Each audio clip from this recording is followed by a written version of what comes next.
The next morning, he woke up at 6:30. He hopped in the shower, got dressed, and drank a cup of coffee. He had a lot of work to do today.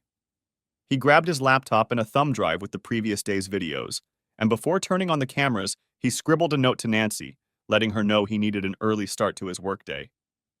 He didn't say anything about Mark's death. Driving, he called Lisa. "Hey, sis," he said. "Mind if I come over and make us breakfast?" "Well, okay," she replied. "Are you feeling better this morning?" "Yeah, a little," he said. "I got a lot of sleep last night, and that helped." "Good," she said. "Okay, I'll see you in a few minutes." A few minutes later, Lisa let Ron into her apartment. She led him into the kitchen, and he began breaking eggs to make an omelet. "Are you sure you can handle this?" she asked.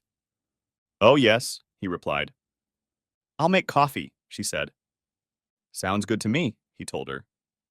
"So what is it?" asked Lisa, as Ron straightened up the omelet.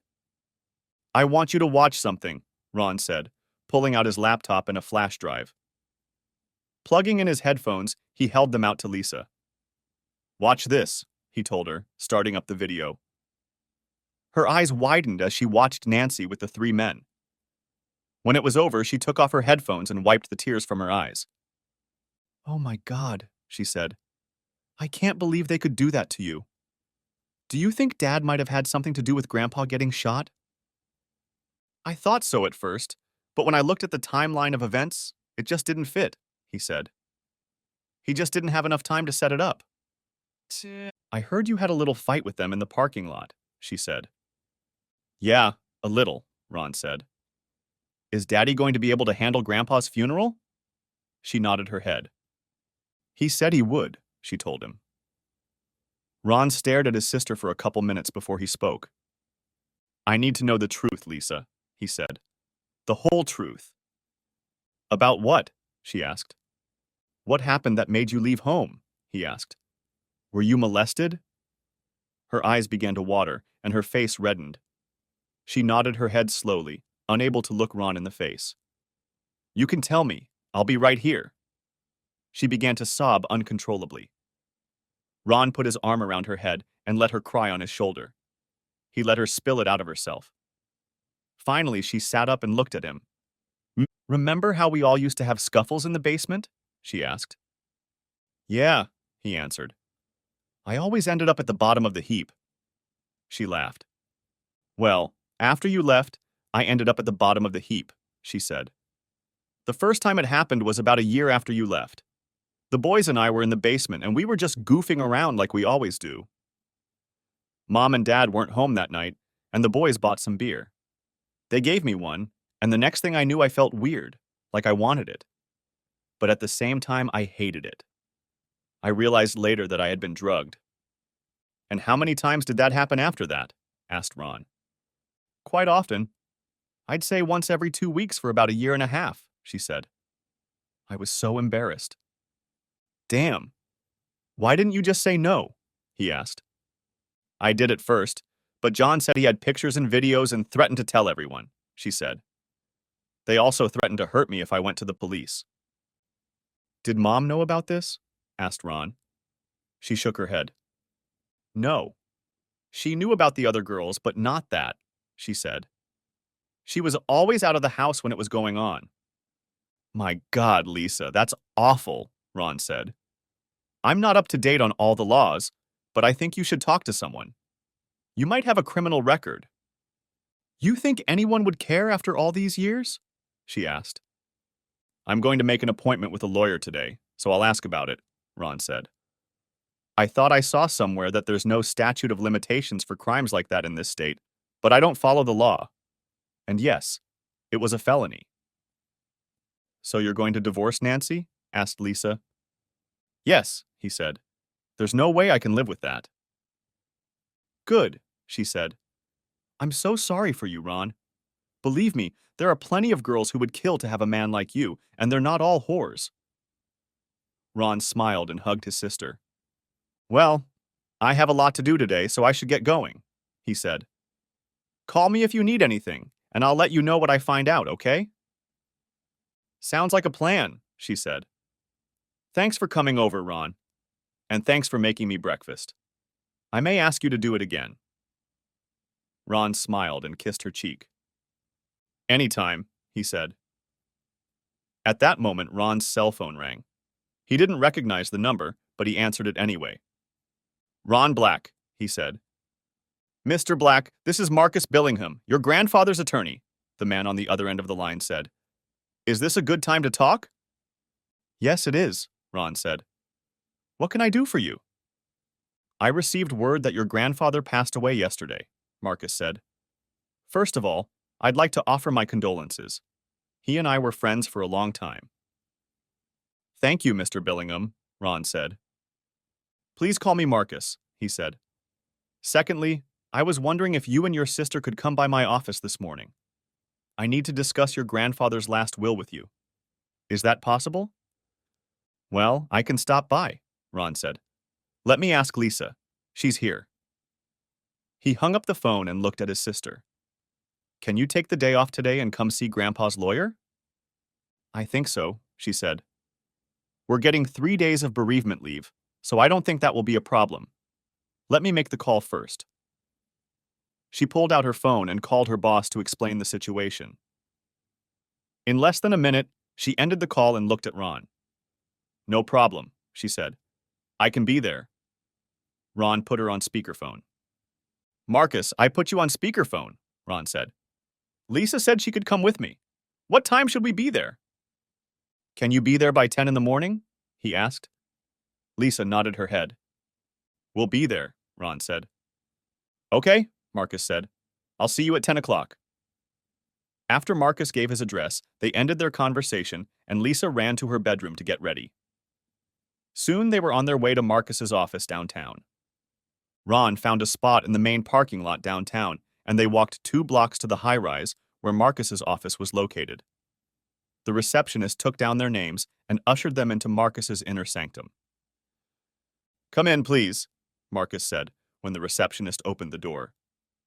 He shook their hands and offered them a cup of coffee, which they graciously accepted. Marcus ordered 3 cups to be brought and then invited them to sit down. You're probably wondering why I called you both here today, he said. I'm a little curious, Ron replied, especially since I was going to seek family law counseling. Do you want a divorce? Asked Marcus. Ron nodded his head. Yes, he said. Well, then we can kill 2 birds with 1 stone, said Marcus. I happen to be the one who drew up the prenup for you and Nancy at your grandfather's request. I hope you don't mind, but he mentioned to me before he was shot that you could call on our services. We'll get back to that. In fact, I wanted to discuss with you two some very important changes to your grandfather's will.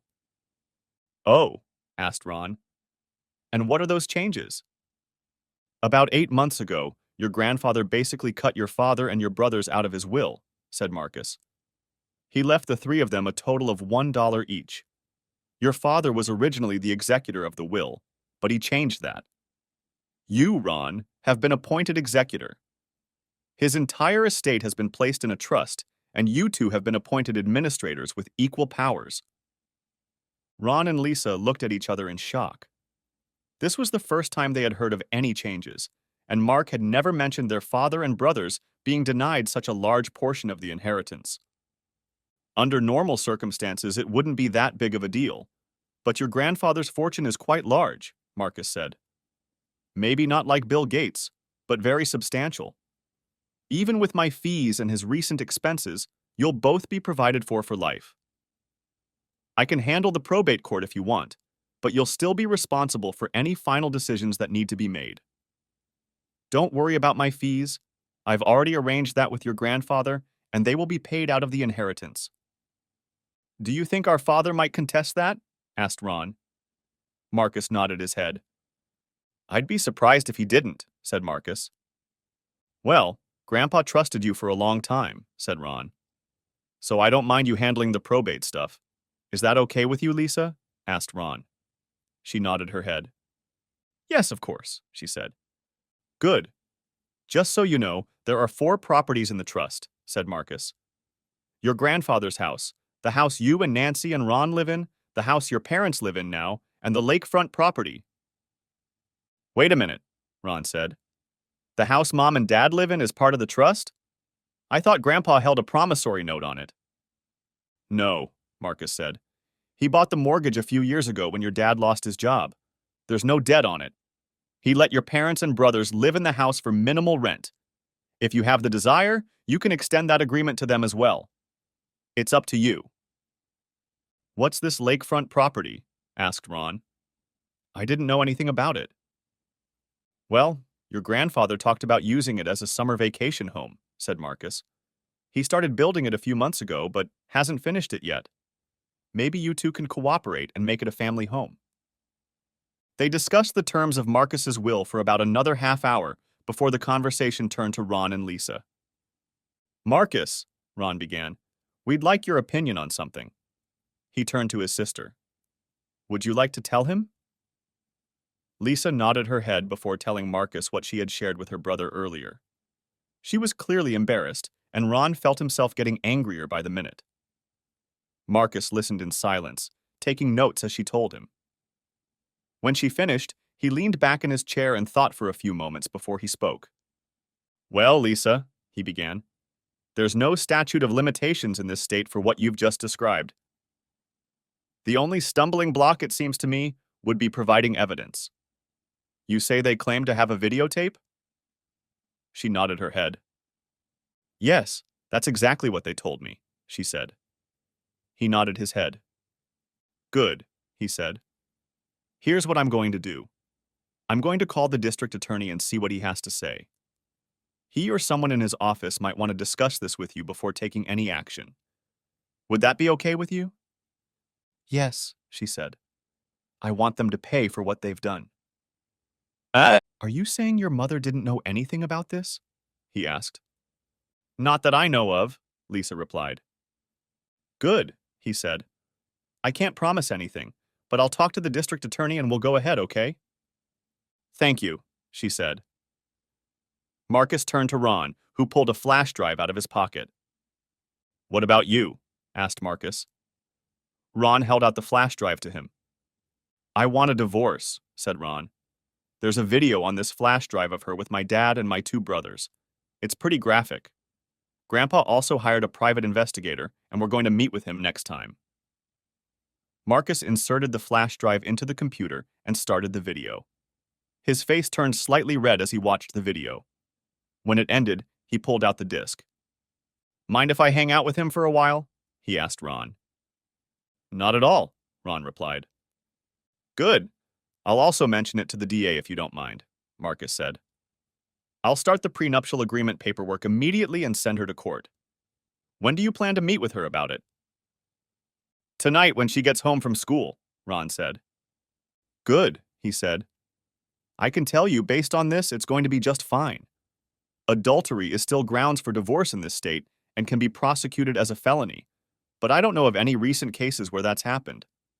As I recall, your agreement states that in the event of adultery, the guilty spouse leaves the marriage without any support. Your house is actually owned by your grandfather's trust, so she has no right to it. Does she work? No, she's a full-time student, Ron said. I was planning on renting an apartment for her, so she'd have a place to live until she graduates from college. I've already paid her tuition for the rest of the program. According to the agreement, she will receive $2,500 for each year of our marriage, plus the money she had when we got married, which is only $450. I will give her a check for that amount tonight. She has her own car, so she can keep it. I see, Marcus said. You're very generous under the circumstances. I hate what she did, but I don't want to see her on the street, Ron said. That's good to hear, Marcus said. Good. I'll get the paperwork ready. I'll also get a restraining order against her and her 3 amigos. Make sure I have her new address so I can serve it. If you get additional evidence, make sure I have that as well. If she doesn't contest the divorce, it should be final in 6 months. Thank you, Ron said. How much do I need for a down payment? Don't worry about that now, Marcus said. I'll send you an invoice. Besides, your grandfather has already given me a pretty hefty fee, so I'll dispense with it for now. Marcus handed each of them a business card and then stood up, signaling the end of the meeting. Ron and Lisa stood up as well, and all three shook hands. I'm really sorry about this, Marcus said. Your grandfather had the best opinion of you. He always said he hoped the family would reconcile. If you need anything, please call anytime. I will discuss all of this with the district attorney and let you know what I find out. Your contact information is already in my files. Thank you, Marcus, Ron said. The next stop was the office of Alfred Johnson, the private investigator Marcus had hired to wire the house and spy on Nancy. After talking to the receptionist, a redhead chewing gum, they were ushered into Alfred's office. A middle-aged man with a cigar, looking like Columbo, rose from his chair and greeted them. Please call me Al, he said, after all the introductions. Yes, I've spoken to your grandfather, and we're looking after your wife. Quite a busy lady, to say the least. I haven't finished my report yet, but I have a lot of pictures and video footage.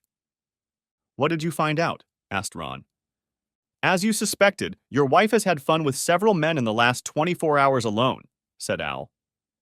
In total, I'd say she's had at least 15 men, not counting your father and 2 brothers. 15? Asked Ron, shocked. The shit was definitely about to hit the fan. Yeah, said Al. He pulled a folder out of the manila and held it out to Ron. The folder was full of pictures and DVDs. This is just from when we started this case.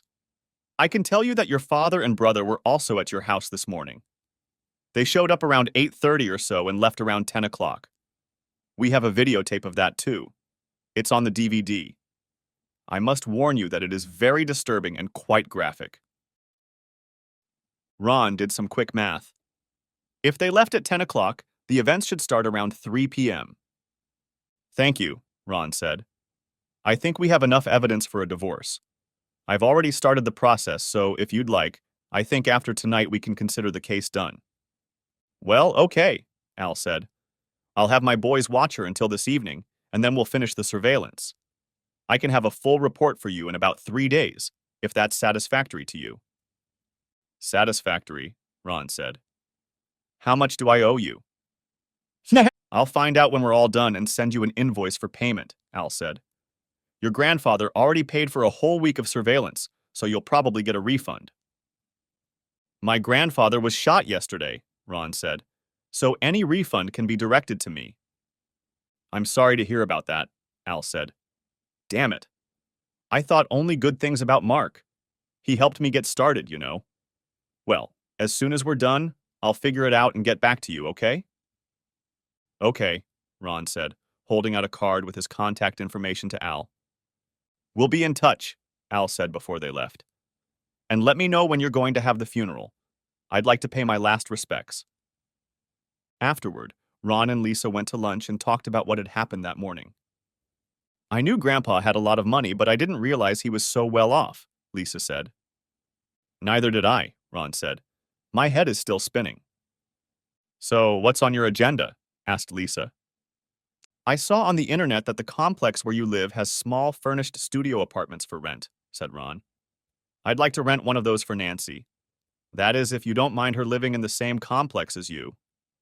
No, I don't mind, she said. You really do, don't you? She asked after a few moments.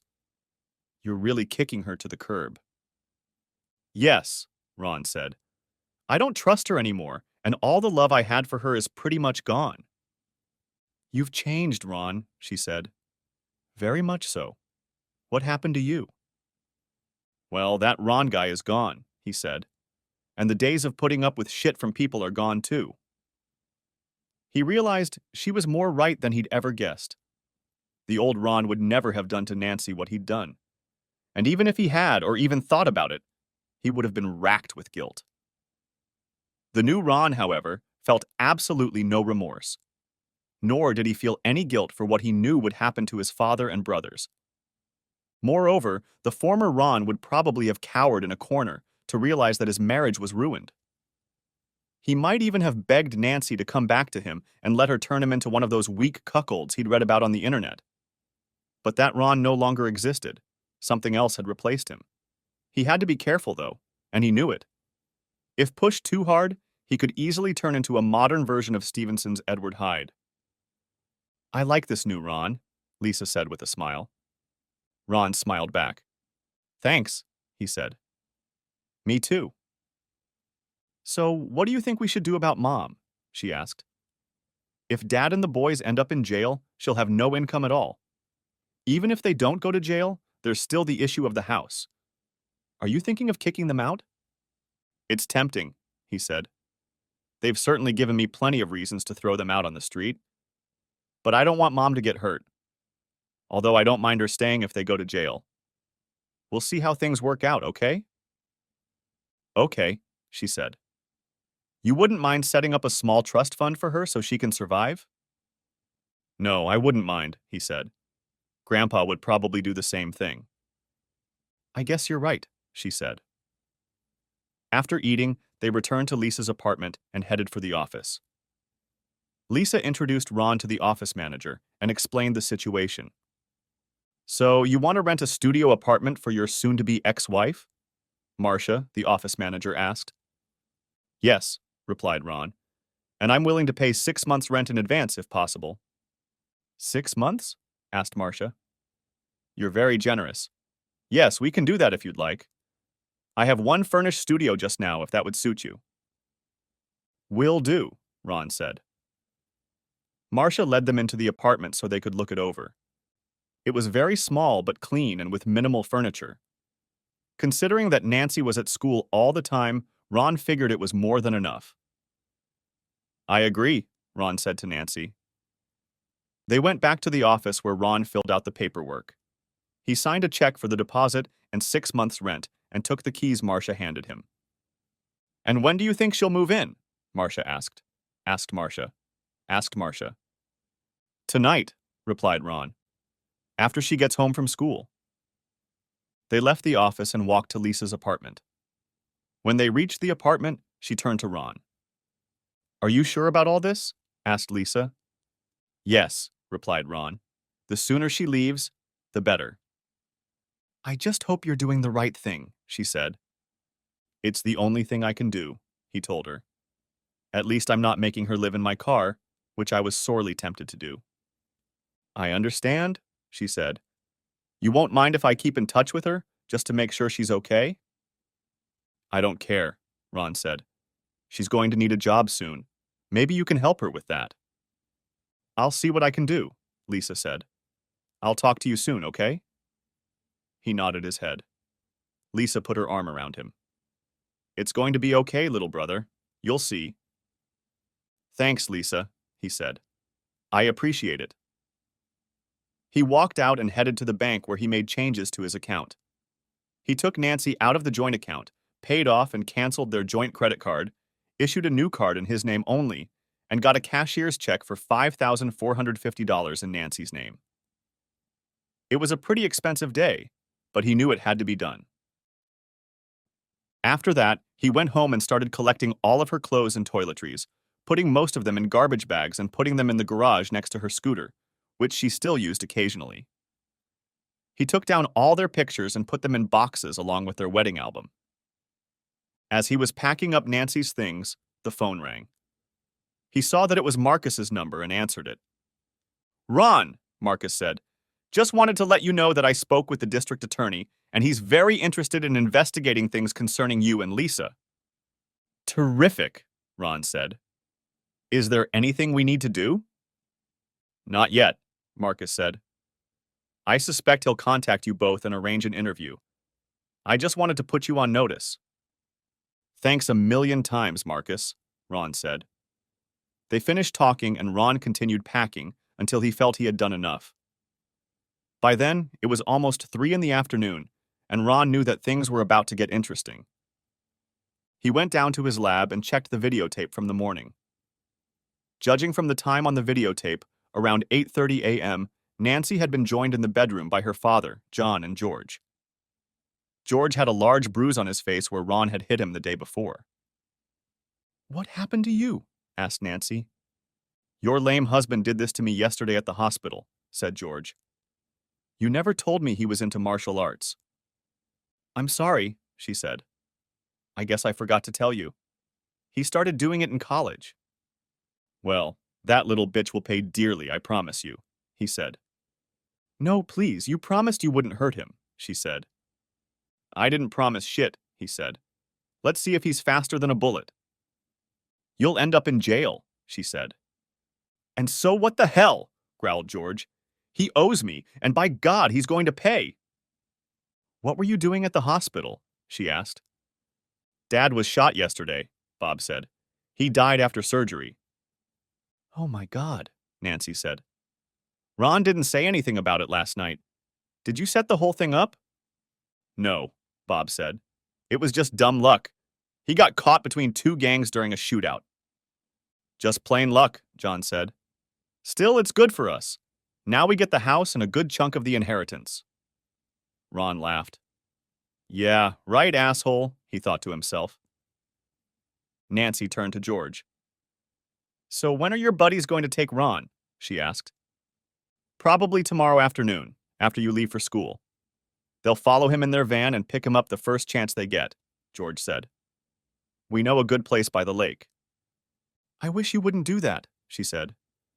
Well, it will happen, and there's nothing you or anyone else can do about it, said John. Now don't be so brave and all that. Don't say a word about this to anyone, do you hear? Otherwise we'll tell the cops it was your idea. Nancy nodded her head slowly. Ron could see that she was uncomfortable with the whole thing. They left the room, and Nancy began to sob. After a few minutes, she went to the bathroom to shower and get cleaned up for school. After the video was over, Ron checked his vitals and body measurements to compare them to the previous day and was pleased to see that almost nothing had changed since the last time he had checked. He decided not to give himself any more of his potion until morning, when he would surely need it. At that moment, the phone rang. It was his mother. Ron answered, already knowing what she was going to say. Ron, you need to meet me at the hospital, she said. They're taking Dad and the boys away. For what? He asked. Something's wrong with their stuff, she said. Things? Asked Ron. What things? You know, with their, she said. I had to call 911, and they came in an ambulance. I also called Lisa, and she's on her way there too. Can you please meet me at the hospital? Okay, give me a couple minutes, I have an errand to run, he said. Thank you, Ron, she said and hung up. Ron opened the phone book and dialed the number he needed. Police Department, homicide, said the woman who answered. Yes, I'd like to talk to someone about a murder conspiracy, Ron said. 1 minute, please, said the woman. After a minute of electronic music, a male voice came on the line. Homicide, Detective Sparks, the man said. Detective, my name is Ron Black, and I'd like to report a murder conspiracy, Ron said. Tell me what you know, sir, said Detective Sparks. Ron briefly outlined the situation and told everything he had heard from his brothers. Do you know where the perpetrators are now? Detective Sparks asked when Ron had finished. Asked Detective Sparks when Ron had finished. Asked Detective Sparks when Ron had finished. They're on their way to the hospital, said Ron. For all I know, they might even be in surgery. I see, Detective Sparks said. I'm on my way there now, Ron said. Can you or one of your officers meet me there? They're videotaping it, and I can give you a copy. Sure, the detective said. I'll see you there. Ron hung up the phone and laughed, copying the videos onto a flash drive. Locking everything up, he headed for the hospital, bringing his laptop and flash drive with him.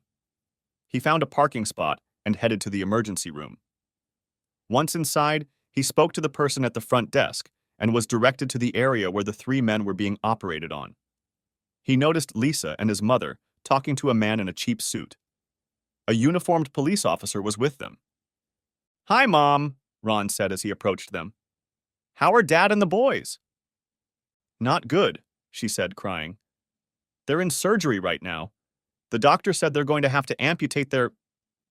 Ron said. Sorry to hear that. The suit looked at Ron. Are you Ron Black? He asked. Ron nodded his head. I am, Ron said. And you must be Detective Sparks. Yes, Ron said. He pointed to a couple of chairs in the waiting area. Would you like to talk about it? Sure, Ron said. His mother spoke up. What's this all about, Ron? She asked. What's going on? Well, Mom, since this is going to affect you too, you should probably know, Ron said. He gestured for Lisa to follow them. When they sat down, Ron pulled out his laptop and plugged in a flash drive. June and Lisa flinched when they saw Nancy with the three men. Okay, Ron said. Listen to this.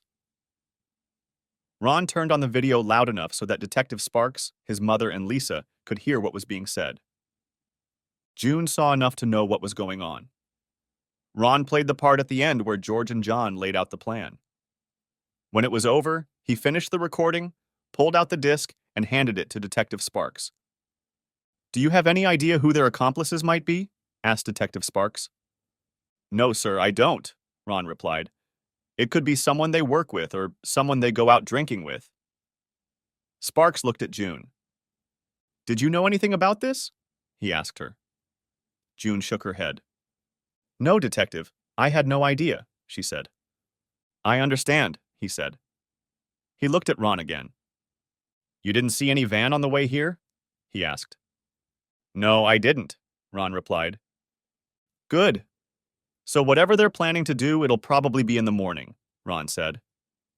You say your wife is at school right now? Supposedly, Ron said.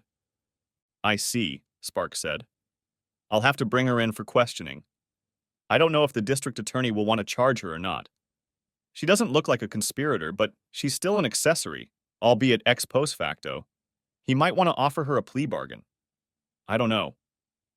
Do what you have to do, Detective, Ron said. I've already started divorce proceedings and was planning on kicking her out of the house tonight. Huh? The detective asked. Do you know where she's planning to stay? Yes, I do, said Ron. He gave the detective the address of the studio apartment he had rented for her that afternoon. Thanks, he said. I'll talk to the district attorney about all this and see how he wants to proceed. In the meantime, I'll ask Officer Green to stay with these three men. I doubt they'll be going anywhere. Mrs. Black will also need to search your home. Please, she said. Do whatever is necessary. While you're at it, Detective, Ron said, could you look for some kind of videotape? What kind of video? The detective asked. Lisa's face turned red as Ron looked at her. Lisa, maybe you should talk to your mom alone so she knows what's going on, suggested Ron. Lisa nodded her head and took her mom's hand. What's going on, Ron? Asked June. Lisa will tell you, said Ron. He turned to the detective again. My attorney told me today that he's spoken to the DA as well, and the DA is interested in pursuing our cases. I have reason to believe that my older sister was molested by the same three men several years ago. They claim to have a videotape and used that threat to keep her quiet. Detective Sparks closed his eyes and sighed heavily. Holy shit, he said quietly. All right, I'll contact the district attorney and see what he has to say. In the meantime, I'll send some officers to your neighborhood. If we see a van near your house, we'll deal with it. Are you going to be okay on your own? I'll be fine, Detective, Ron said. At that moment, they heard crying coming from the hallway. Looking up, they saw June bent over, covering her mouth with her hand. She knows, Ron thought. Good girl, Lisa, he said to himself. Detective Sparks looked at Ron. You take care of them, he said. I'll take care of the other three. Ron nodded his head. Thank you, Detective, I will, Ron said. Detective Sparks talked to Officer Green, then walked over to June and Lisa. After talking to them for a few minutes, he walked out with a nod to Ron and a wave. After about an hour or so, the doctor came out of the surgery room and approached June and Lisa. Ron joined them as they walked to one of the private conference rooms. We've finished the surgery on your husband and two sons, Dr. June said. They are now in the ICU and will probably be there for about an hour. After that, they will be taken to their rooms. For your information, they can still urinate, but they will not be able to have sexual intercourse. Do you know what they may have been doing to cause this? They were with my wife hours before they called 911, Ron said. The doctor looked at him and nodded his head. When was the last time you did this with her? He asked. Maybe a day or two before it happened, Ron replied. I've never heard of sexual activity causing anything like this, but you should probably get tested for STDs anyway, the doctor said. If you'd like, we can do it here. I think that would be a good idea, Ron said. No. The nurse will let you know which rooms they will be in, the doctor said as he was about to leave. We will contact you if there are any complications. Thank you, doctor, June said. As the doctor left the room, Ron saw a nurse walk up to him. Ron listened as they talked quietly. He only made out scraps of conversation, but clearly heard the doctor ask, 4 more? Like the first 3? He distinctly heard the nurse reply, yes, like those 3. They're in the operating room now. Ron smiled to himself. An hour later, Ron, June, and Lisa were escorted to the 2 adjoining rooms where Bob, George, and John were now resting. As they entered the first room where George and Bob were, they saw Officer Green sitting in the hallway between the doors. They also noticed handcuffs on both men. A nurse was checking the monitors hooked up to both men. June, began George, but she interrupted him. Shut up, asshole, she said, shocking the nurse. I've seen the video, and I'm going to make sure all 3 of you go to jail for what you plan to do to Ron, you miserable pieces of shit. And by the way, I'm divorcing you. I should have done it a long time ago. She looked at George. And you. I should have had an abortion when I had the chance. You make me sick. You're dead to me. All 3 of you are dead to me, and I don't want to see you again as long as I live. Mom, please, George began. This is all his fault, he added, pointing at Ron. Bullshit, she said. Remember, I saw the video. I watched you.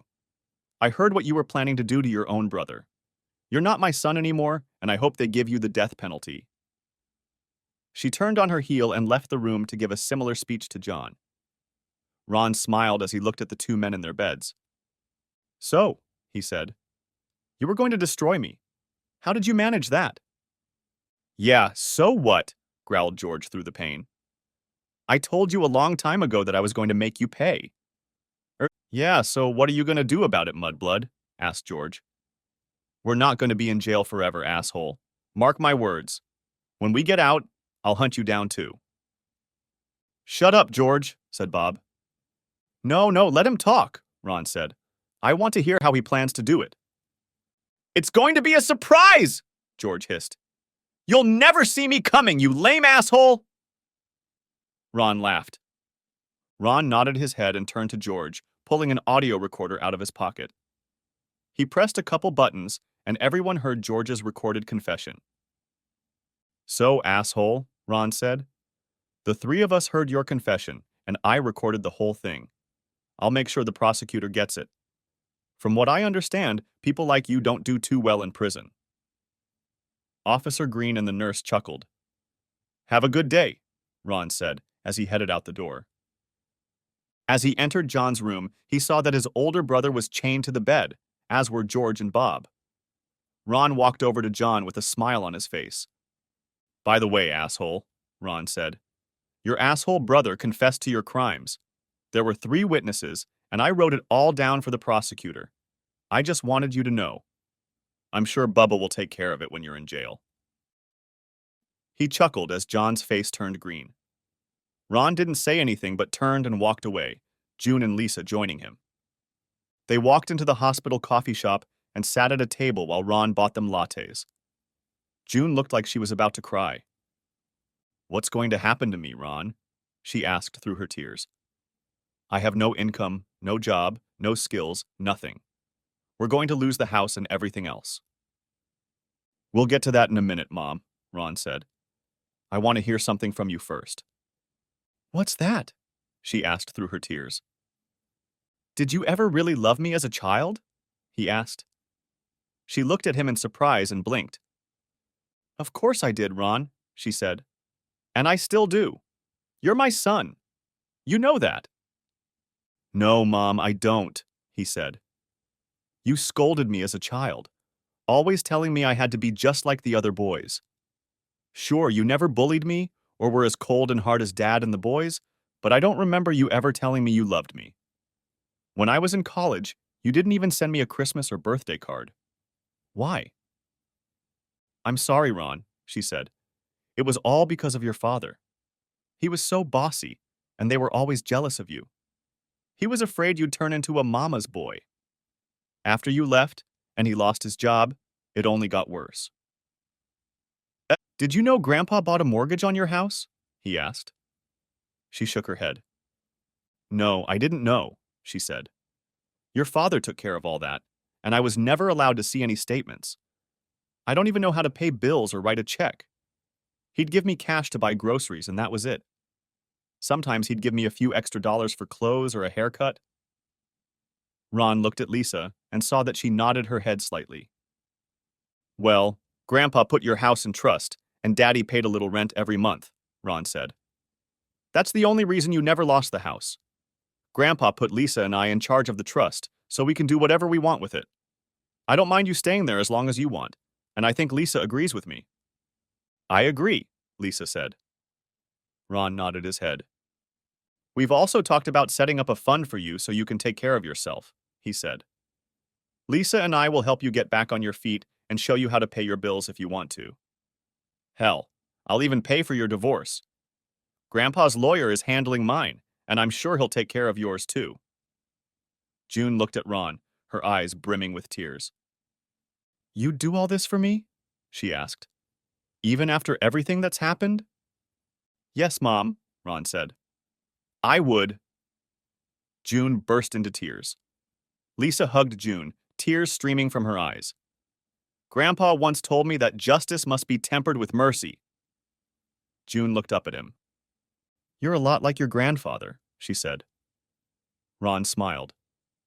Thank you, he said. I like to think so. I'm talking about my father, she said. You never met him. He died before you were born. You even look a lot like him. I think you would have liked him. He and your father never got along. They fought all the time. Maybe that's why your father never liked you. You reminded him too much of my father. That seemed reasonable to Ron. Calming down, June looked at Ron. So, what are you going to do about Nancy? She asked. I've started divorce proceedings and I'm kicking her out of the house tonight, Ron said. I'm assuming she's not in jail. I don't blame you, she said. I'm sorry about what happened, Ron. I love you. You'll always be my baby. Ron smiled. I love you too, Mom, he said. They got up from the table. Can you ever forgive me? Asked June. Ron wrapped his arms around her. Of course I forgive you, he said, and she hugged him tightly for a few minutes. I have to go home, June said when they were done hugging. I'm a mess. June and Lisa hugged for a few more minutes. When June left, Lisa looked at Ron. You did such a nice thing, Ron, she said. Thank you. Ron looked at her again before giving her a hug. Anytime, he said. What she said makes sense to me.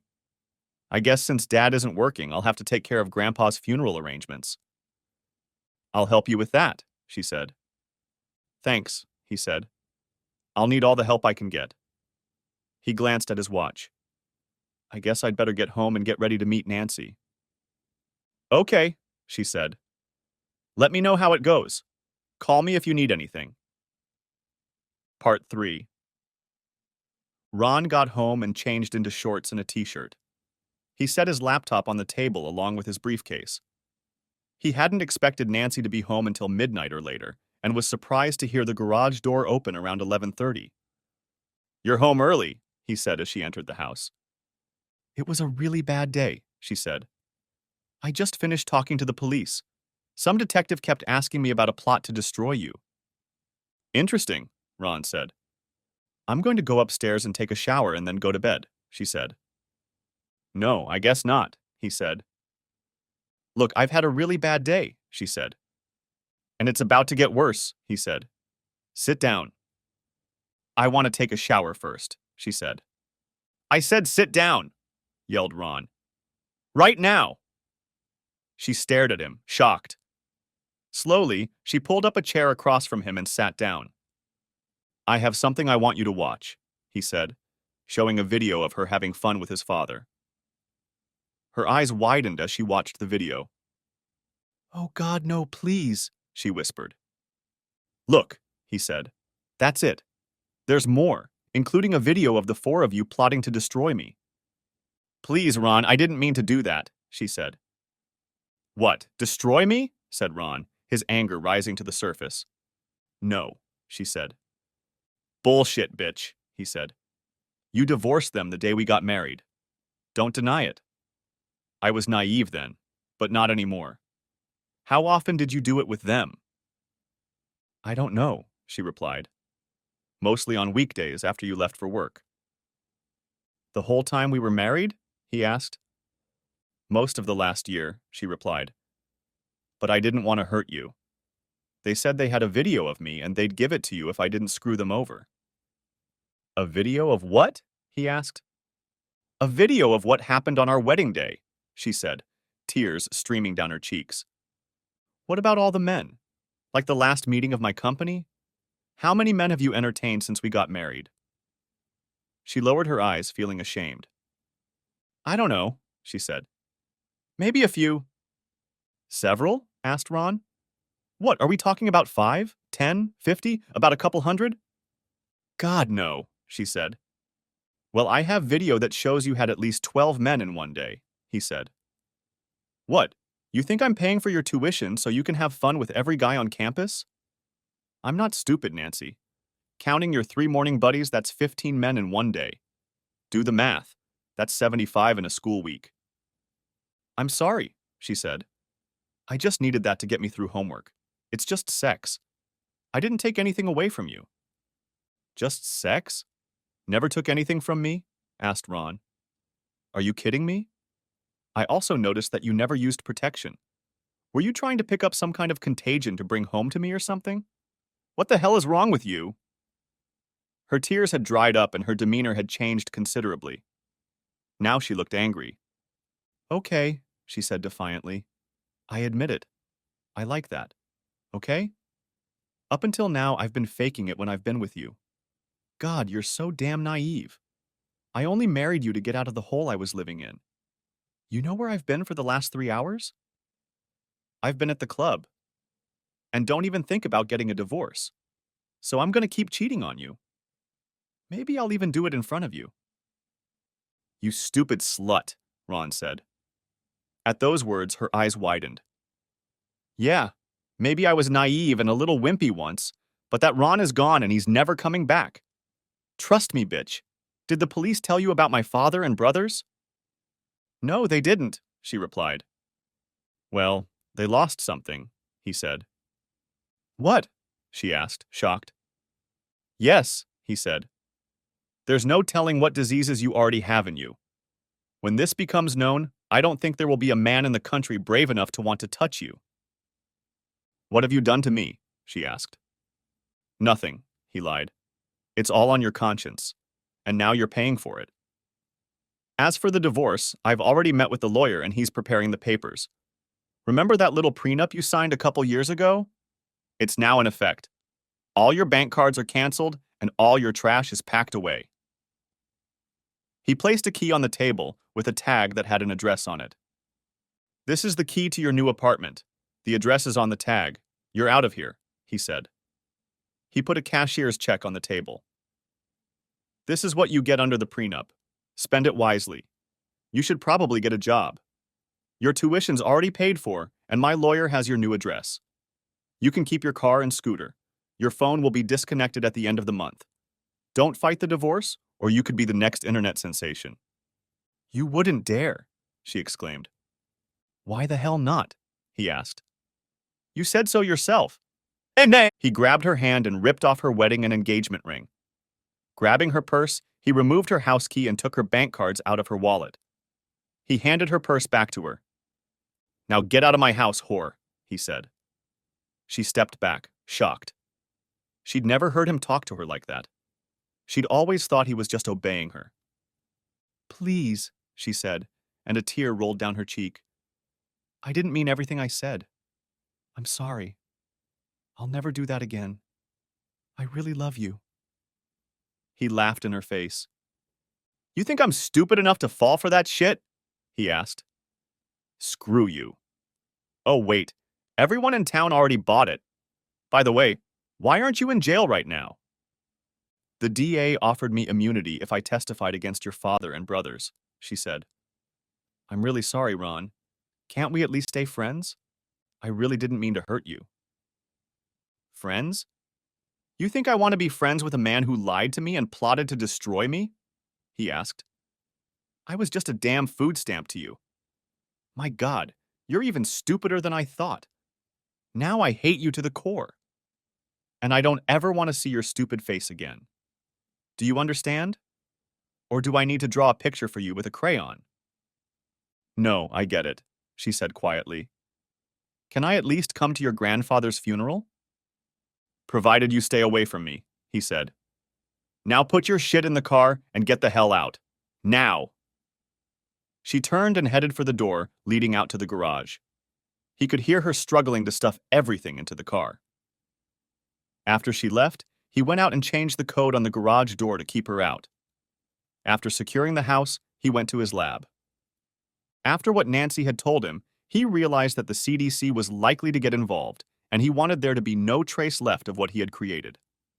He knew the toxin would be eliminated from her system 24 hours after administration, so he wasn't too worried about it showing up in a blood or urine test. He burned off the serum residue and sterilized all his equipment to remove all traces. Having finished his work, he went to bed. Early in the morning, he heard the doorbell ring. Going downstairs in his bathrobe, he looked through the peephole and saw 3 men in dark suits. He opened the door, and they all flashed their badges. Dr. Black? One of them asked. With 2 doctorates, Ron had the right to be addressed that way, but he rarely used it and preferred to be called by his first name. Yes, replied Ron. Gordon Sullivan, CDC. I'm here to see your wife, Nancy. Is she here? He asked. Ron shook his head. No, she doesn't live here anymore, he said. What does that mean? We need to talk to her alone, Ryan said. Like I said, she doesn't live here anymore, Ron said. Do you want her address? Yes, we would, Gordon replied. Ron gave them the address of her apartment and watched them leave. Ron was relieved that they didn't want to search his house, but he thought about the fact that they might come back. Ron looked both ways to see a van that might belong to the brothers' accomplices, but saw none. He turned on the TV and made himself a cup of coffee. Back in his room, he heard the local news being broadcast. Local medical authorities report that about 40 men have had to undergo emergency surgery in the last 18 hours, the announcer said. The scene switched to a doctor talking to reporters. It's been a long night at the medical center. Because of the nature of this outbreak, we had to bring in the CDC, the doctor said. We're not sure how far it has spread and we're very concerned. The scene switched to the anchor. Investigators say about 30 men have admitted to having a relationship with the same woman. At the time of this report, medical services are searching for her. Due to confidentiality rules, the names of those involved are not being released, the anchor said. Ron laughed. 40 people, huh? The bitch was busy, that was for sure. Ron couldn't help but wonder how many of them were married. Ron figured it wouldn't be long now. A few minutes later, the phone rang. It was Lisa. Good morning, she said when he answered. Did you see the news? Yeah, I saw it, Ron said. 40 people? I'm sure that raised a ruckus for a long time. Lisa laughed. I'm sure it did, she said. By the way, I had to take Nancy to the ER early this morning. Oh, Ron said. What happened? She complained that her mouth and the back of her body were burning really badly, Lisa said. I thought someone had set her butt on fire, and I saw some lesions on her tongue and in her mouth. When we got to the hospital, she was complaining of severe heartburn. Doesn't look good. Did you do anything to her last night? Other than kicking her out of the house, no, Ron said. I never touched her. Is she still in the hospital? Yes, Lisa replied. Probably going to be there for a day or two. Well, the CDC came here looking for her. She was called by a group of men who were at the hospital. I sent them to her new apartment, he said. They'll find her, Lisa said. Her admission should alert you if the CDC is involved. I'll keep you posted. Thanks, Ron said. Finishing the conversation, he burst into laughter. Of course, he hadn't thought it could happen, but he was pleased to know that she would feel some heat, pun intended, from her own activities. Still, he was a little concerned that he'd overlooked it when he'd created the formula, and wondered if the potion he'd used on himself had clouded his thoughts. It wasn't like him to miss details like that. Perhaps the anger and shock of the situation had gotten to him, he thought to himself. Looking out the window, he noticed a blue Ford van parked across the street from his house. There were police cars parked around it, and he saw the officers leading 3 very large handcuffed men towards them. One was black, one was white, and the third appeared to be Hispanic. He did not recognize any of them. After the men were placed in 2 cars, the officer walked to his front door and rang the bell. Good morning, officer, Ron said as he opened the door. What can I do for you? Good morning, Mr. Black, the officer said. Detective Sparks asked me to let you know when we'll be taking the suspects into custody. We'll be patrolling your neighborhood heavily over the next day to make sure you're okay. Thank you, officer, Ron said. I appreciate that.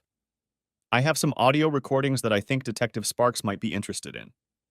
Is it okay if I give them to him today? I think so, the officer said. He's pretty busy right now, so you might want to call him first, so he'll be expecting you. I will, thank you, Ron said.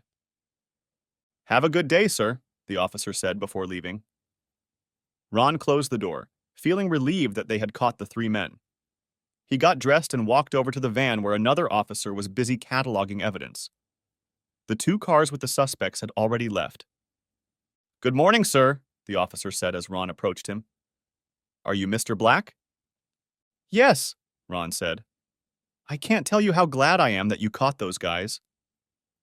I can imagine how relieved you'll be, the officer said. So, what do you have here? Asked Ron. He saw the gun and a few other items already packed in labeled plastic bags. I'll let you get back to your work, officer. Thanks again. You're welcome, Ron said. Have a good day. Damn, he thought to himself. These 3 assholes were serious about destroying him. Calling the police station, he threw them an audio tape of the assholes' confessions. I think we got them all down, Detective Sparks said. I'm getting ready to question the 3 suspects we caught this morning. We've got some pretty solid evidence on them, too. Turns out they're repeat offenders, and this is their 3rd offense. The rest of the day passed in a blur as Ron made arrangements for Mark's funeral. The service would be held in a couple of days, and, as he had learned, his grandfather had thoughtfully paid in advance for his funeral and the burial plot, which was next to his grandmother's. The headstone was already in place, but Mark's date of death needed to be added to it. He contacted the cemetery and made the necessary arrangements. He also found Mark's old DD-214 form indicating that he was a Vietnam War veteran. He contacted the war veteran and, after being fobbed off to various authorities, was able to make funeral arrangements. The flag had already been ordered, and Ron learned his grandfather had asked that it be given to him. Ron's eyes glazed over when he found out. The staff at the funeral home were very kind and told Ron that all the arrangements had already been made. One of the staff even wrote a very nice obituary and included the names of Mark's descendants after receiving Ron's information. Your grandfather was highly respected in the community, Mr. Black, the funeral director said. I wouldn't be surprised to see quite a few famous people here. With that done, Ron returned home and relaxed, informing Lisa of what he had done. I saw Nancy today, she said. She had to have several surgeries on her face and rectum. She's in very bad shape right now. Yeah, but she brought it on herself, he said. Ron, she's still your wife, Lisa said. Not for long, Ron said. No one forced her to do what she did. You didn't hear what she said to me last night. I have no love for her. Please, Ron, she said. I don't expect you to take her back, but please don't let her actions harden your heart. I don't have any feelings for her right now, Ron said. Just don't let her turn you into a monster, she told him. By the way, she added a few moments later. I made an appointment for Mom to see Marcus. I'll take her tomorrow morning. Thanks, Lisa, he said. Tell Marcus I'll pay for her divorce. I will, Ron, she said. I also told him that Nancy will be in the hospital for a while. He'll have her serviced there. They finished talking and Ron took a bite to eat. He didn't care at all what happened to Nancy, but Lisa noticed something that bothered him too. Was he turning into a monster? Ron hoped not, but he also knew that the old Ron was gone forever. He ended up going down to his lab, checking his vitals and body mass. The results pleased him. Perhaps he had finally picked up the right formula. That evening, he decided not to give himself another dose and instead changed into workout clothes. He found that the physical activity increasingly calmed him down and helped him think clearly. Mark's funeral was held a couple days later and went well. According to the funeral director, several famous people came to pay their respects, including a retired U.S. senator and several members of the House of Representatives. They all shook Ron's hand and expressed their condolences. Ron gave a touching eulogy and thanked everyone for coming. Afterward, they went to the cemetery for the funeral service. Ron decided he was the last to leave, so he sat down at Mark's grave. Overwhelmed with grief, he began to sob. Mark was more than just his grandfather. He was Ron's best friend and confidant. Mark had always supported him, even when no one else could. Ron felt a hand on his shoulder and looked up to see Lisa with tears streaming down her face. I miss him too, she said. He nodded his head. For a long time, he was the only real family I had, Ron said. Sometimes I wonder what I'll do without him. I know, Ron, she said quietly. But he's never really gone, you know that. As long as you remember him, he'll always be in your heart. And I promise I'll always be there for you. Thank you, Lisa, Ron said. That means a lot. How's Mom holding up? Ron had spent time with her earlier and hugged her while she mourned. But he had been very busy at the ceremony and hadn't been able to spend as much time with her and Lisa as he would have liked. She's sad, but I think she'll be okay, Lisa said. Marcus filed papers for his father, and he'll either be in the hospital or in jail. They plan to pick up all three of them in the next few days. Nancy said she wanted to be here, but I haven't seen her, he said. Well, she's recovering, but the CDC is keeping her in isolation right now, Lisa said. They won't let her have any contact with anyone for now. I guess that's a smart move, Ron said. He glanced at his watch.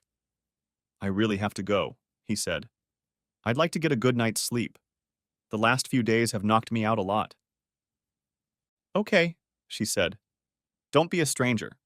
I'd like to take you and Mom out to dinner this weekend, if that's okay. Sounds good, he said before they left. As they walked to their cars, Detective Sparks approached them.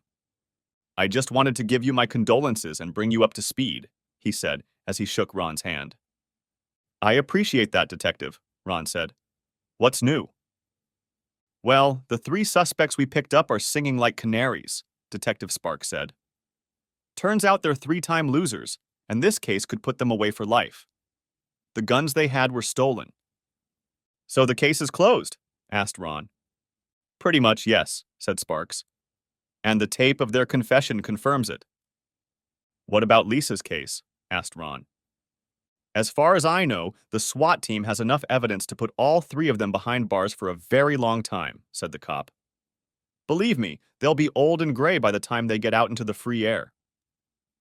I hope you're right, Ron said. Believe me, it makes the DA drool, Sparks said.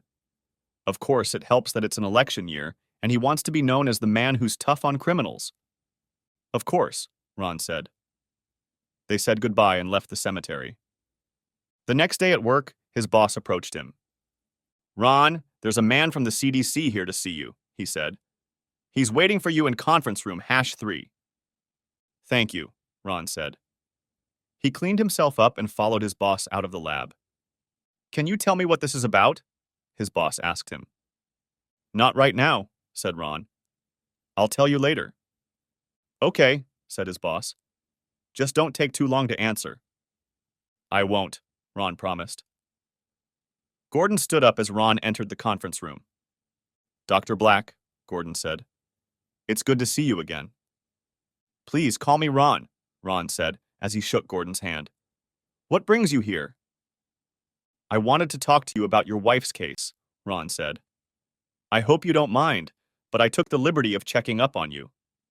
And, asked Ron. I know everything about you, said Gordon. IQ 215, member of Mensa, 2 doctorates from MIT, self-made multimillionaire. Quite impressive for a man of your young age. You're highly regarded by all your colleagues. I understand you have a laboratory at home. Some guys work on cars, others have a man cave, Ron said. And I like to do my own research. Mostly theoretical, all in compliance with OSHA regulations and standards. What does all this have to do with my wife's business? Well, we have her in isolation right now, Gordon said. She's recovering from her surgeries, and we've started running tests. So far, we haven't found anything that would explain what happened. I was wondering if you could help shed some light on what happened. Ron shook his head. I don't see how I can help you, he said to Gordon. We're certainly concerned about the public at large, Gordon said.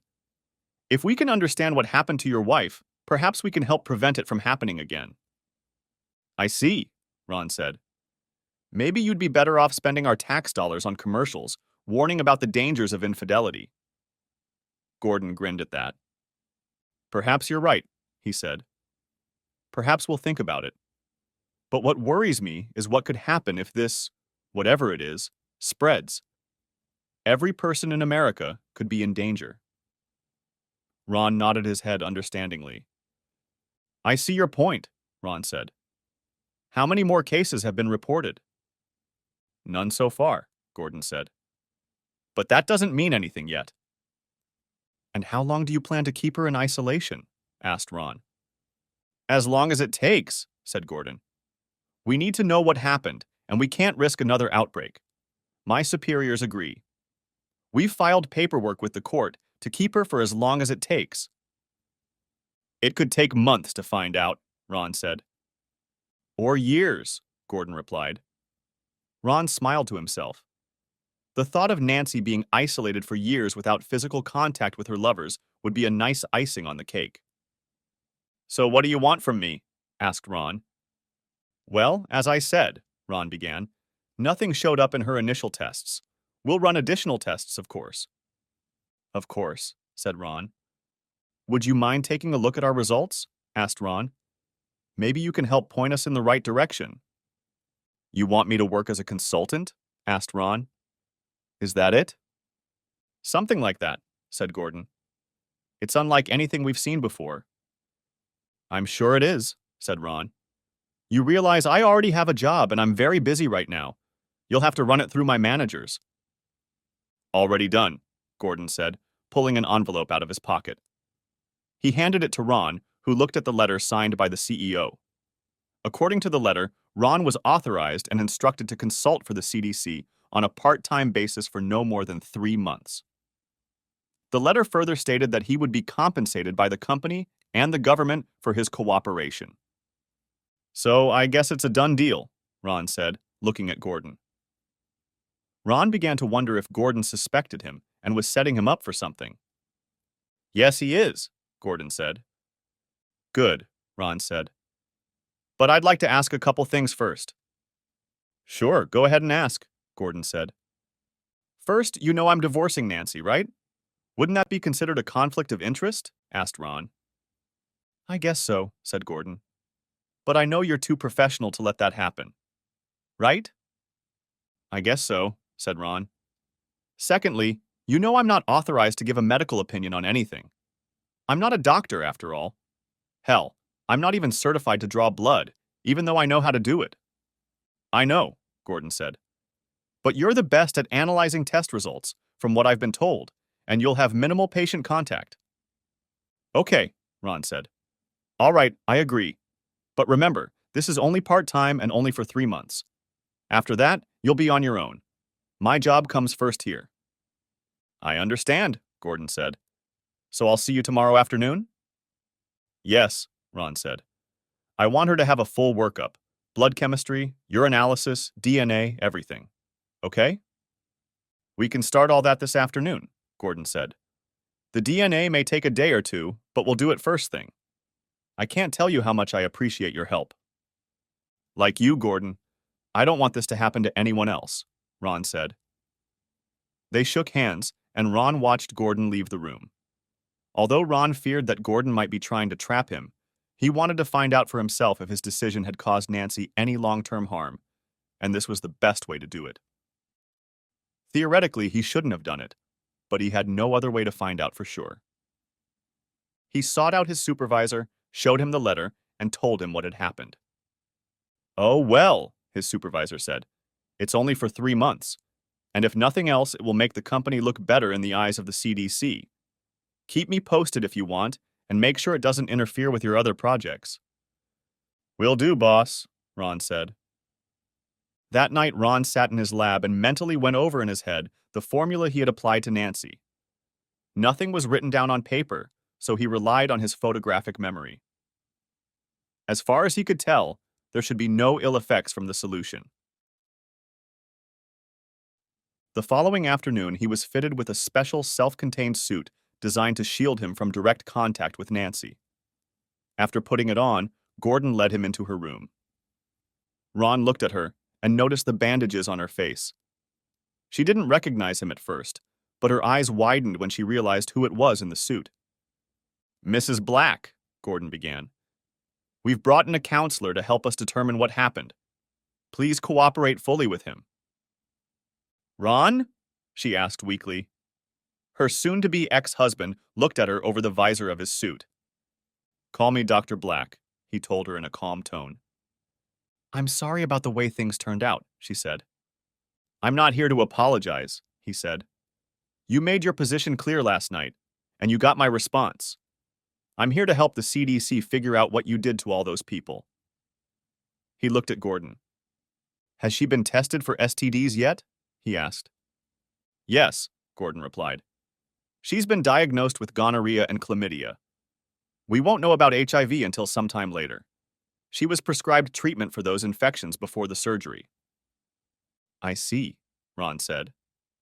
And do you have the results I asked for? Everything but the DNA, Gordon said. It should be here in a couple days. I rushed that one. Very good, Ron said. You know these STDs will affect the test results. We'll need another full test in a couple weeks or so. He looked at Nancy again and handed her a thick notepad and pen. I need you to list the names of all the men you've had contact with in the last year, he told her. I realize you may not know them all, but you need to list as many as you can. List the ones you've had contact with more than once. If you don't know their names, list the number of unknown men and give all the details you can. Basically, we need a complete diary of your activities, or as complete as you can make it. Is that necessary? She asked. Yes, he said. The sooner you start, the better. She nodded her head. When can I go home? She asked. I don't know, Ron told her. The CDC is concerned that your illness might spread. In short, you could be the latest Typhoid Mary, a carrier of something that puts everyone else at risk. Oh my God, she said. What have I done? He smiled. Well, besides ruining our marriage and my love, 40 men have lost the ability to ever do it again, Ron said. I'm sorry, she said, as tears came to her eyes. So you said, Ron turned to her. He turned to Gordon. I'll need to take the test results to my lab for analysis. I'll let you know the results as soon as possible. Wait, you're taking them with you? Asked Gordon. Of course, said Ron. I can't analyze them here. But we have protocols, Gordon began. And I have mine, Ron told him firmly. Look, you needed my help, right? You came to me, remember? If you want my help, you'll put your protocols aside for a while and let me do my job. If not, tell me now, and I'll let my superiors know I'm done with it. All right, Ron, Gordon said. I suppose under the circumstances we can waive the rules. Let me know what you find as soon as possible, okay? I will, Ron said. He picked up the folder and headed home. After eating, he went to his lab and started going over the test results, typing them into the computer. Ron scrutinized them and didn't like what he saw. There didn't seem to be anything that could have been caused by his decision, but there was something else, and it bothered him. He needed more information, so he pulled out his phone and called Gordon. "That was fast," Gordon said. "I'm not done yet," Ron said. "I need some samples. Can you do that?" "Sure, Ron," said Gordon. "What's going on?" "I'm not sure yet, but I need to do it right away," Ron said. "You got it," Gordon said. "I'll do it right now." "Good," Ron said. "Text me when you're done." 2 hours later, Ron received a message from Gordon that the samples were ready and he could pick them up. Ron texted back, locked the lab, and walked out. "Here you go," Gordon said, holding out a plastic container of samples to him. "What did you find?" "I'm not sure yet," Ron said. "I'll let you know." He went back to his lab and began analyzing. After a few hours, he sat down and double-checked his findings. If he was right, he was facing a super gonorrhea that had never been discovered before, and no drug could cure it. He had heard of one case where a man had contracted something similar in Southeast Asia and wondered if any of Nancy's lovers had been there. A couple weeks later, he approached Gordon and showed him what he'd found. "Are you sure about this?" asked Gordon. "Absolutely," Ron replied. Gordon shook his head. "And what do you suggest we do?" said Gordon. "We'll have to develop a cure for it, but I can tell you it could take several years from what I've discovered," said Ron. "I've talked to my colleagues in the lab, and they all agree with my assessment. That's not all. In the biopsy you took, I found what looks like precancerous cells. If my calculations are correct, and they almost always are, Nancy could get cervical cancer in the next couple years." "Do you think this new bacteria caused the outbreak?" asked Gordon. "Honestly, I don't know," said Ron. "Possibly, since it seems to be living off her tissues." "What do you suggest we do?" asked Gordon. "In my opinion, she should be kept in isolation," said Ron. "At least until we develop something to treat the STD." "I agree," Gordon said. "Let me report this to my superiors and get into action. Would you like to break the news to her?" "Sure," Ron said. "I'll tell her now. There's no point in waiting." He got dressed and went to her room. She looked up at him as he sat down next to her. "How are you feeling?" he asked. "Terrible," she replied weakly. "My throat hurts. It hurts to pee, and something is leaking out of me. What's the matter with me?" "You've contracted a form of gonorrhea we've never seen before," Ron said. "It seems to have mutated. We can slow its growth, but there's no cure for it right now." "Oh my God," she said, crying. "What have I done?" "You've had fun with the wrong men," he said calmly. "You know, maybe some of the men you've been having fun with are from Southeast Asia or have been to Southeast Asia recently?" She shook her head. "No, I didn't interview them before I entertained them," she said. "What's going to happen now?" "Well," Ron said, "it looks like you'll be kept in isolation until we come up with a cure. You can't be touched at all." "And how long will that take?" she asked. Ron shrugged. "No one knows," he said. "It could take years." "Years?" she exclaimed. "I can't do that. I have classes, things to do." "I think your college years are over," Ron said. She shook her head. "No, I can't do that," she said. "There's more to it," Ron said. "More? Wonderful," she said wryly. "What?" "If I'm right, and you know I'm almost always right, you'll have cancer in a few years," he said. She began to sob. "I can't stand not being able to touch anyone. All I do is lie here and watch TV. They won't let me touch anything until I put on gloves." At that moment, Gordon appeared in the doorway, dressed in his hazmat suit. "You will be in a safe place where you will be well taken care of," he said. "That's the only thing we can do. Now that we know what's going on, we'll be able to keep a close eye on you. And if, as Dr. Black says, you do have cancer, we'll be able to detect it early and deal with it." "What about all my stuff?"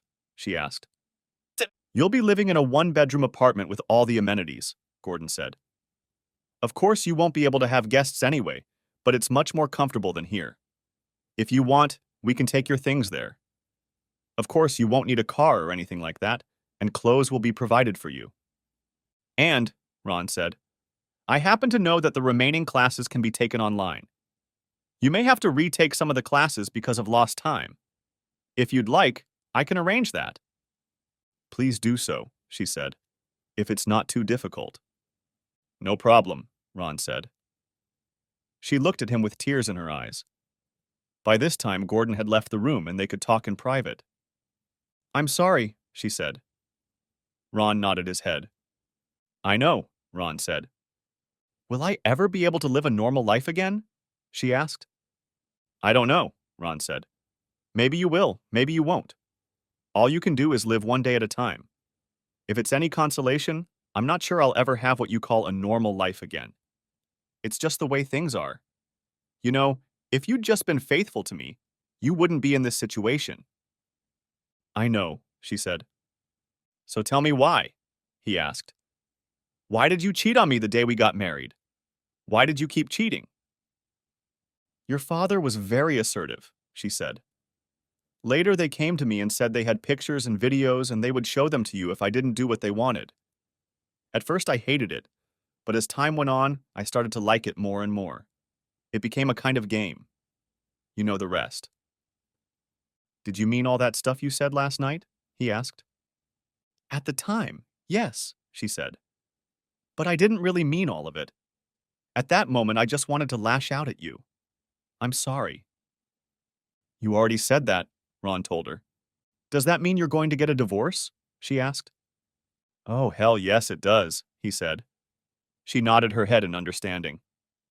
I understand, she said. Are we ever going to see each other again? I doubt it, he said, standing up. I'll take care of your things and your classes. I'll keep an eye on your progress, but don't expect to see or hear from me again. Goodbye, Nancy. I loved you once. I'm sorry you had to go and ruin it. Goodbye, Ron, Dr. Black, she said. He smiled and left the room. Gordon met him at the entrance to the room. Are you okay, Ron? He asked. Yes, I'm perfectly fine, Ron said. I'll let you know when we get her settled, Gordon said. I understand your company will be leading the development of a treatment for this disease. I've also been told that you will be leading it. Good luck. Thank you, Ron said as he walked out. As he drove home, he thought about what had just happened. As far as Nancy was concerned, she was out of his life and would never be able to live a normal life again as a result of her actions. Epilogue. The divorce went smoothly, especially after the judge found out that Nancy was the same woman whose cheating had caused 40 men to suffer. The criminal cases against Bob, George, and John went through the entire court system, but they were eventually found guilty on all charges and received sentences ranging from 35 years to life in prison. Things were not going well for George and John, and one morning they were found dead. Bob later suffered the same fate. June's divorce also took place and was finalized by the time Bob went to prison.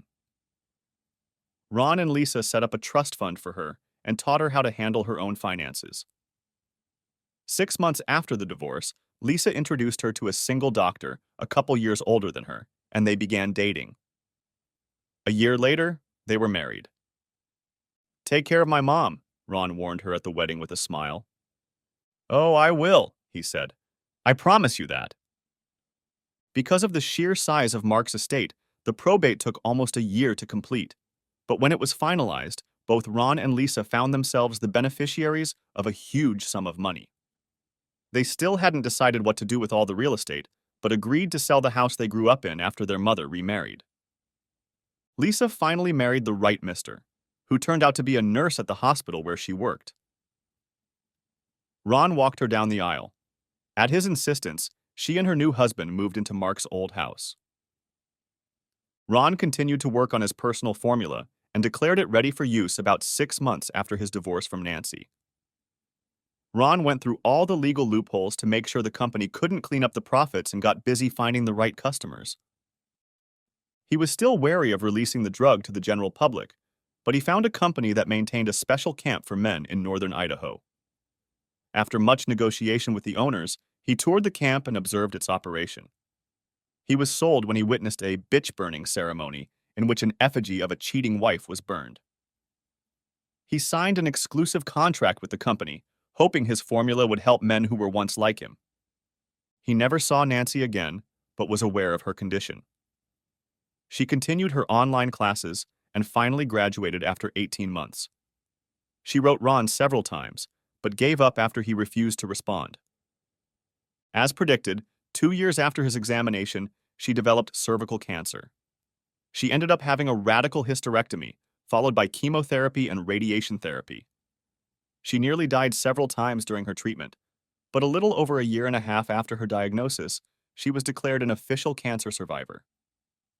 Becoming like her old self, she struggled to get through each day, but gradually regained her strength. She continued to be treated for her mutated gonorrhea, but it seems most of it was destroyed with surgery and radiation. 2 years after her cancer treatment, a formula was found to treat a new strain of gonorrhea. A year later, it was approved by the FDA. A year after his divorce from Nancy, Ron attended a Star Trek convention held in his town. He decided to dress up as a Klingon just for fun. There, he met a charming, red-headed girl named Belinda, who was also dressed as a Klingon. They spent the rest of the convention together and started dating. It turned out that she had just divorced a cheating man who had abused her. Like him, she had a genius IQ and was a member of Mensa. She also worked as a researcher, but for an aerospace company. She said she was now looking for a man with brains and brawn. He shared his story and said he was looking for a smart woman who knew how to be faithful. They spent many evenings together playing mind games and talking in Klingon. Ron was happier than ever with Nancy, and they fell in love.